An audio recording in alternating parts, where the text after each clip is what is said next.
आप सब लोगों को हेलो।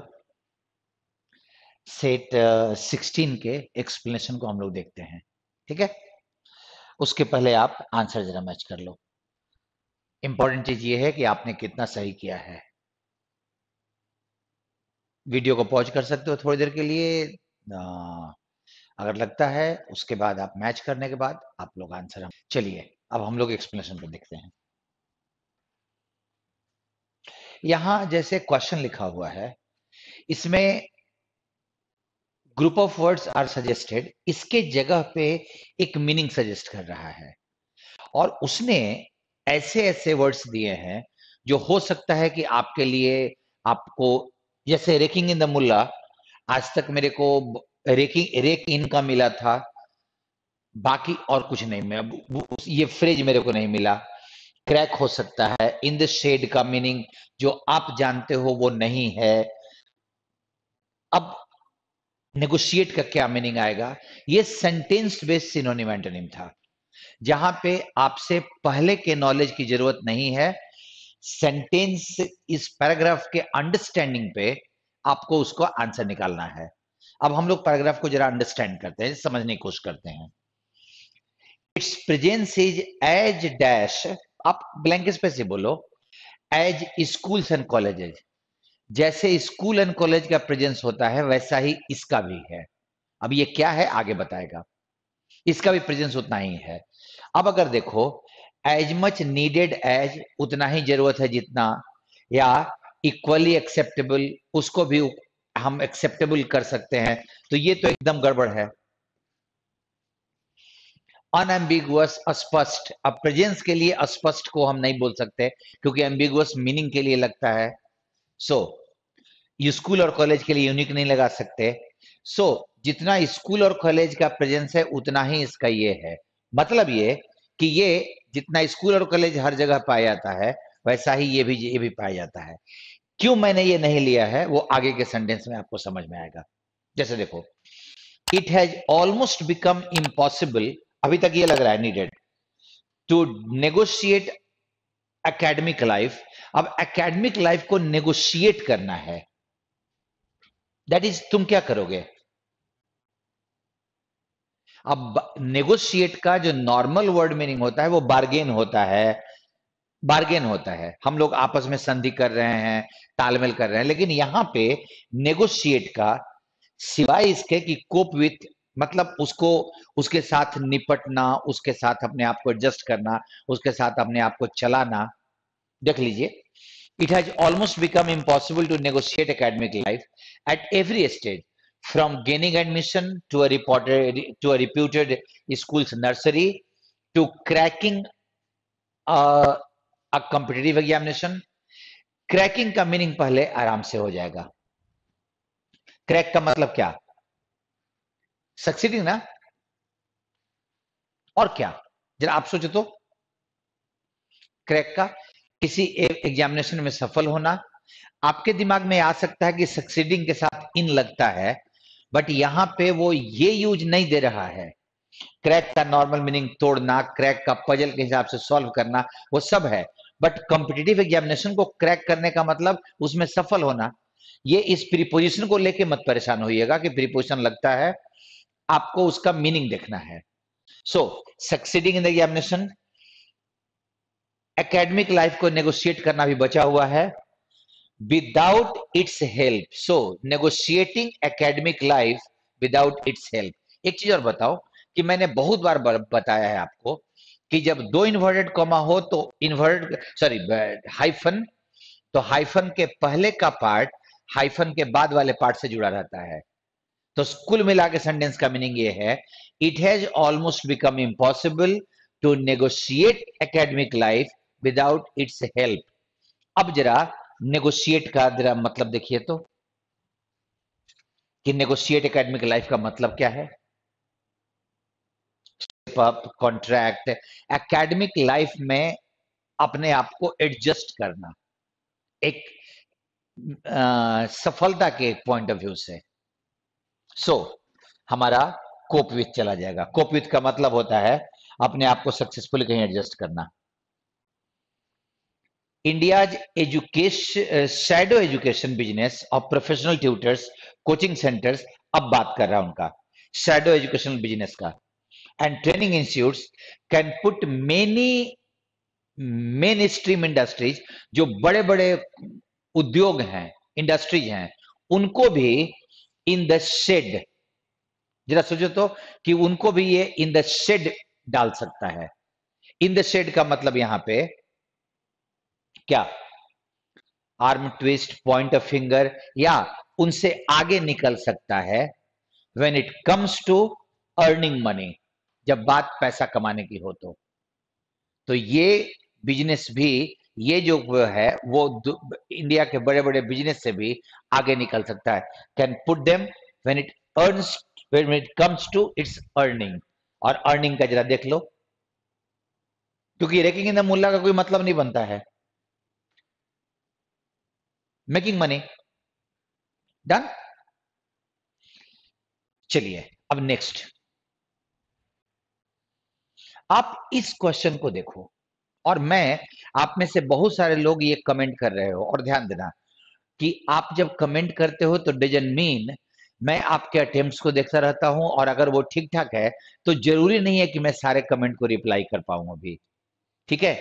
तो अपनी भी पढ़ाई होती है ना, मुझे भी आपके लिए पढ़ना है, मुझे भी अपना आप डेवलप करना होता है, या फिर मैं जहां जरूरी होता है वहां पे मैं कमेंट, जहां मुझे लगता है वहां मैं कमेंट करता हूं, और जहां नहीं लगता है कि ठीक है लड़का ट्रैक पे है, तो कैंडिडेट ट्रैक पे है तो उसको चलन दिया जाए।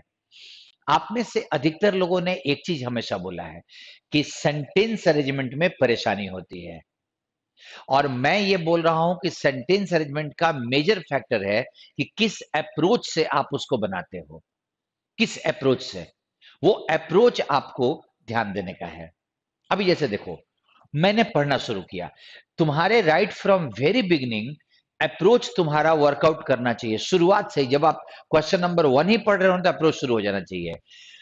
सेंटेंस में ये जो बाहर की चीजें लिखी जाती है ना, जो सेंटेंस का थॉट नहीं है, वो चीज बहुत इंपॉर्टेंट है।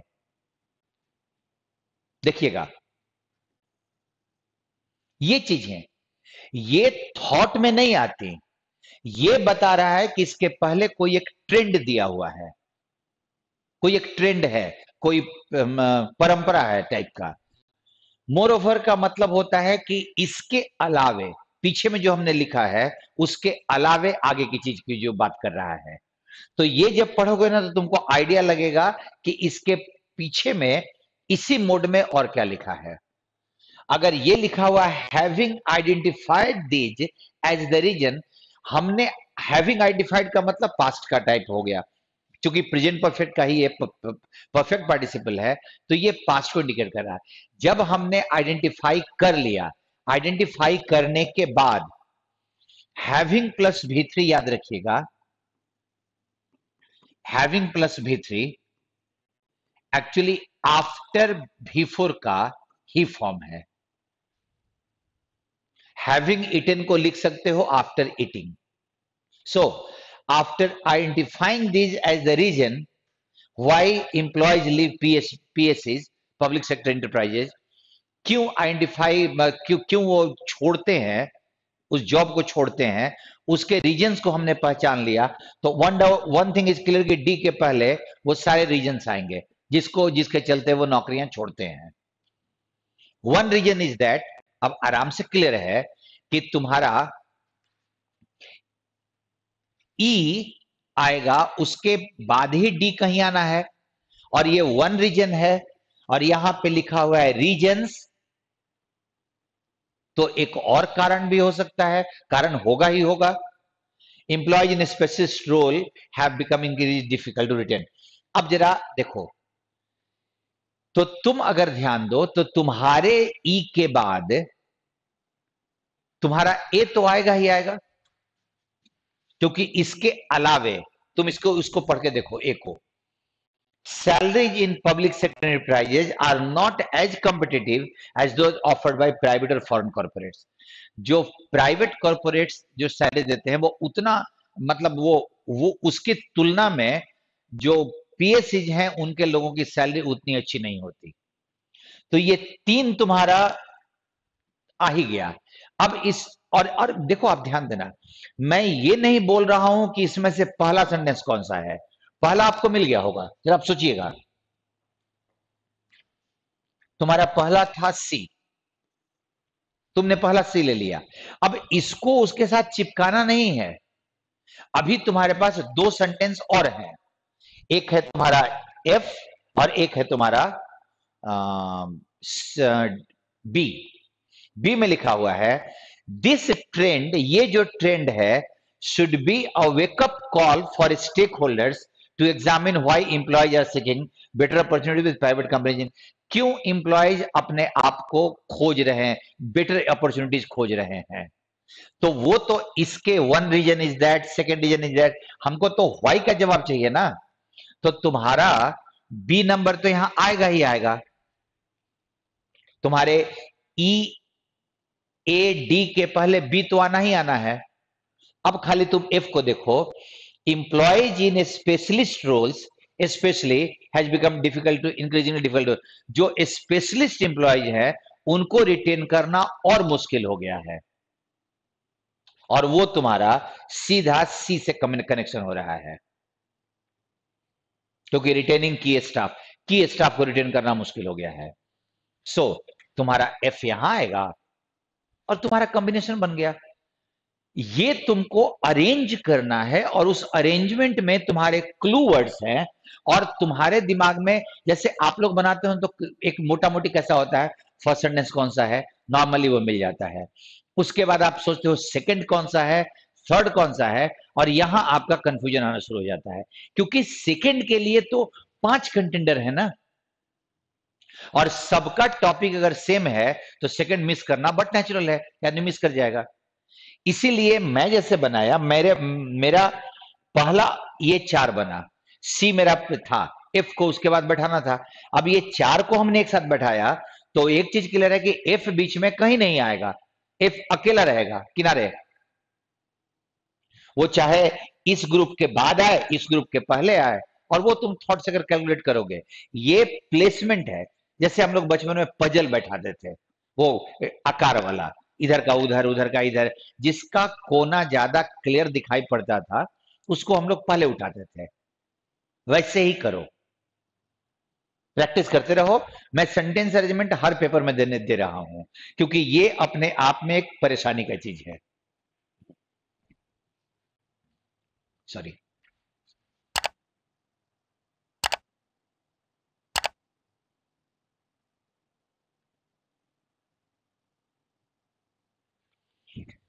अभी देखो फिलर, फिलर एक है, ऑप्शंस ज्यादा है, दो दो ऑप्शंस आपसे पूछ रहा है। कौन से दो, ज्यादा नहीं पूछ रहा है, तो दो ही पूछ रहा है। अब एक चीज इसमें समझने लायक क्लियर है कि जो दोनों फिलर होगा सेंटेंस का मीनिंग एक ही आएगा, और अगर दो फिलर है तो दोनों का मीनिंग तो सेम होना चाहिए ना, तभी दोनों आंसर हो सकता है। अब दो अलग अलग मीनिंग के वर्ड एक ही फिलर में, एक ही ब्लैंक स्पेस में सेट तो नहीं होंगे। सो आपसे बस इतना ही पूछ रहा है यहां पे कि आपको सिनोनिम आप आइडेंटिफाई कर ले रहे हो कि नहीं कर ले रहे हो। अब आप जरा देखो सेंटेंस के मीनिंग को। The ability of a woman to do well does not dash on, तो डिपेंड ऑन तो होगा ही होगा, तो टू तो तुम्हारा होना ही है, और टू होगा तो तुम्हारा आंसर एक यहां है और एक यहां है, और एक बचा 5 रेस्ट ऑन, और एक बचा 3 रेकन ऑन। रेकन ऑन का मतलब होता है किसी पर भरोसा करना कि वो तुम्हारा हेल्प करेगा, और रेस्ट ऑन का मतलब डिपेंड ऑन होता है। सिमिलर मीनिंग दोनों का। दैट इज वाई तुम्हारे 11 का आंसर डी चला जाएगा।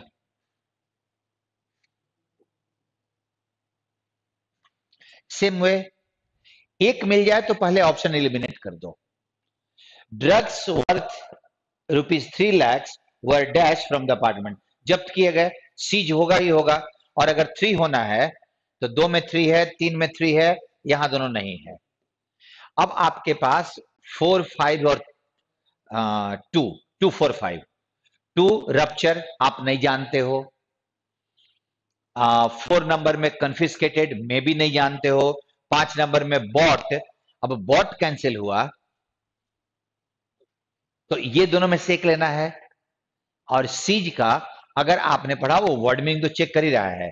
सीज का एक मीनिंग होता है कन्फिस्केट, जब्त करना, दोनों का मीनिंग सेम, जब्त करने के सेंस में। नेक्स्ट क्वेश्चन देखिए आप, an organisation dash to the mission of road safety, preposition blank space के बाद लगे तो वो तुम्हारा प्रीपोजिशन वही है, वही वो वर्ड चेंज इसके साथ वो प्रीपोजिशन लगता हो, तो कमिटेड टू तो होगा ही होगा। और ये बहुत क्लियर है कि जो मिशन से रोड सेफ्टी में कमिटेड है 3 और 6, सो 3 और 6 तुम्हारा यहां है। ये क्वेश्चन आसान था, देखने में कुछ भी लगे, वर्ड ज्यादा नहीं दे रहा है भारी। A man reportedly dashed 2 passports with the same photograph but under different name was arrested.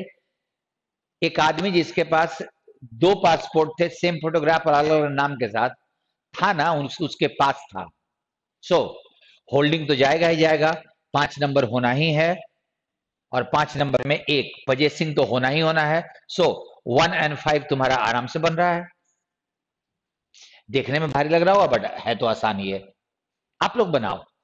अगर आप एसएससी के लिए भी हो ना, तो डिफिकल्ट क्वेश्चंस बनाने के बाद आपका और दिमाग खुलेगा। जो आदमी जिस लेवल पे ही रहता है उस लेवल पे वो चीजें भारी लगती हैं, लेवल अपना ऊपर बढ़ाओ। बहुत लोगों को लगता है कि बैंकिंग नहीं करना चाहिए, भाई अंग्रेजी हो रहा है, फिलर हो रहा है, सेंटेंस अरेंजमेंट हो रहा है। जो आदमी इस लेवल का सेंटेंस अरेंजमेंट बना रहा है, उसको वैसा वाला एसएससी वाला सेंटेंस अरेंजमेंट कितना मुश्किल लगेगा, वो तो देखते उसको बच्चा की तरह लगेगा। दैट इज वाई आपको बनाना चाहिए। The Hollywood stars and the Bollywood heroine, एक दिया हुआ स्टार और एक खास heroine, are being dash as the next big on screen couple. उनको कहा जा रहा है कि वो नेक्स्ट बिग स्क्रीन कपल बहुत बड़े वाले होने वाले हैं। और लेबल्ड तो होगा ही होगा, दे आर लेबल्ड एज। अब जरा ध्यान दीजिए कि लेबल्ड होना ही है, और अगर 1 होगा तो ये कैंसिल, ये कैंसिल, ये कैंसिल। अब बाकी बचा 3 और 4। अब 4 में 4 और 3 वर्शिप तो नहीं कर सकते ना हम उनको, तो भले ही तुम टाउटेड का मीनिंग नहीं जानते हो, you should go for touted. Touted का मीनिंग आप जानते नहीं हो, लेकिन टाउटेड पे जाओ ना।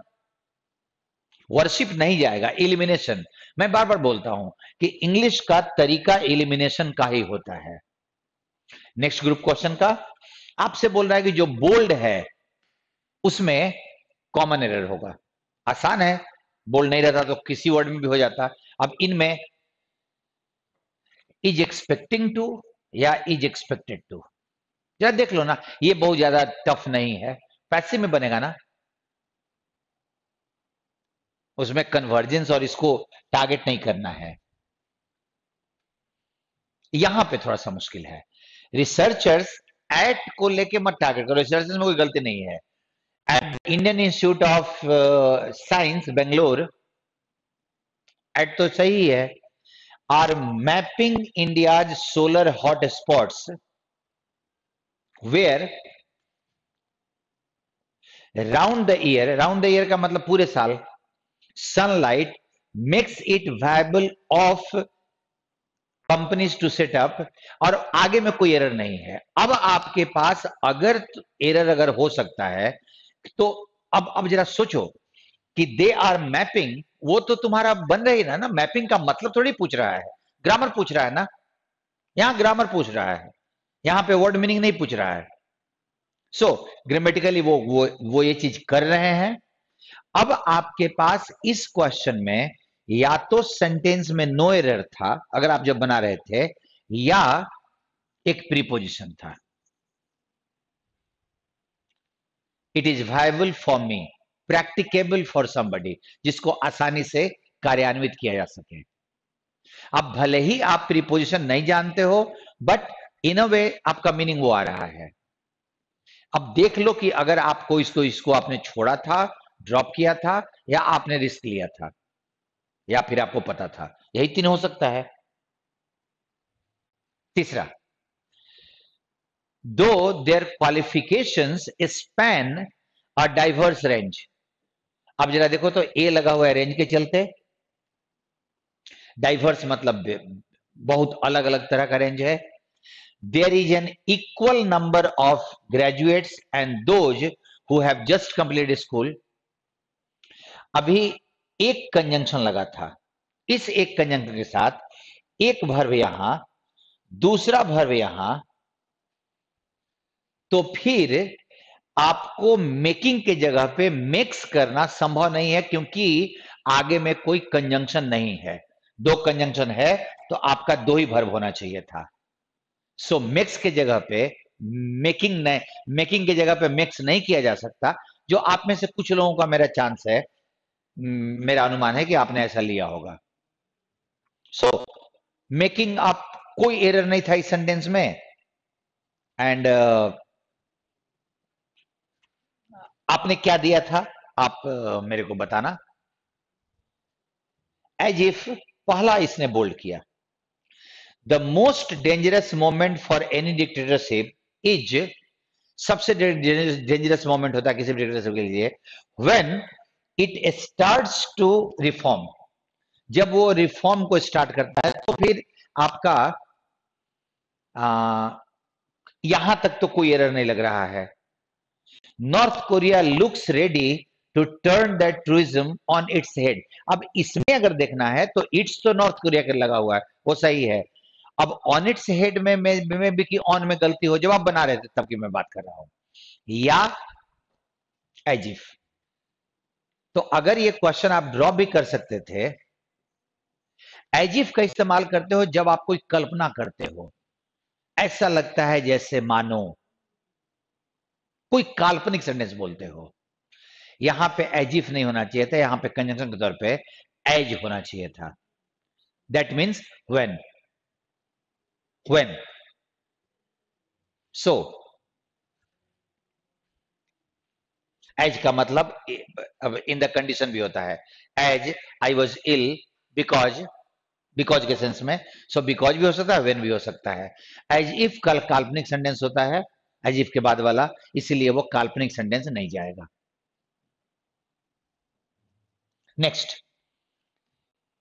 ये क्वेश्चन बहुत मजेदार था, एंड आई थिंक कि आपको ये समझना पड़ेगा। It so happens that, it so happens, ऐसा प्राय होता है कि, दैट लगा हुआ है, दिस हैप्पी कैंपी रिचुअल, कैंपी छोड़ दीजिएगा, ritual is their way of life. उनके वे ऑफ लाइफ में तो कोई गलती नहीं है, उनके जिंदगी जीने का तरीका है। एंड वन इनटू विच, अब जरा आप ध्यान देना कि यहां पे वन के पहले द लगेगा। मैं बता रहा हूं, वन एक ऐसी चीज है, सॉरी, एक ऐसा वर्ड है जिसको आप तीन तरीके से इस्तेमाल करते हो। पहला, इसको आप न्यूमरल के तरीके से इस्तेमाल करते हो, नंबर बताने के लिए। अब वन के बाद आप कोई ये रखते हो, और इसके मीनिंग में एक आता है, वो न्यूमरल है। दूसरा, वन एवरी वन का मीनिंग देता है, एक इम्पर्सनल प्रोनाउन। और इसके साथ जब आप यूज करते हो तो वंस यूज करते हो। और ध्यान रखना, इन तीनों यूजेज में कोई अंतर नहीं, कोई समानता नहीं है। ये इसका इधर ओवरलैप करके नहीं आएगा। इस वन का मतलब एक नहीं होता, एवरी वन होता है। जैसे अगर हम इस्तेमाल करें, one should do once duty, ये वन तुम्हारा उसको हटा के तुम एवरीबडी, ऑल पर्सन्स आप कर सकते हो। और तीसरा वन जो होता है, ये नाउन भी होता है, प्रोनाउन भी होता है। ये प्रोनाउन है, ये न्यूमरल है, ये नाउन प्रोनाउन दोनों है। क्यों? क्योंकि इस वन का वंस भी बनता है ऐसे प्लुरल में, जैसे सिंगुलर में एस लगा के प्लुरल बनता है तो नाउन का कैरेक्टर है। और इस वन को जब यूज करते हो तो सेंटेंस में उसके पहले द का आना एकदम लाजमी है, जरूरी है। और आप चाहो तो उसके पहले एडजेक्टिव भी यूज कर सकते हो। और ये कैरेक्टर नाउन का है, द गुड बॉय, ये प्रोनाउन का नहीं है।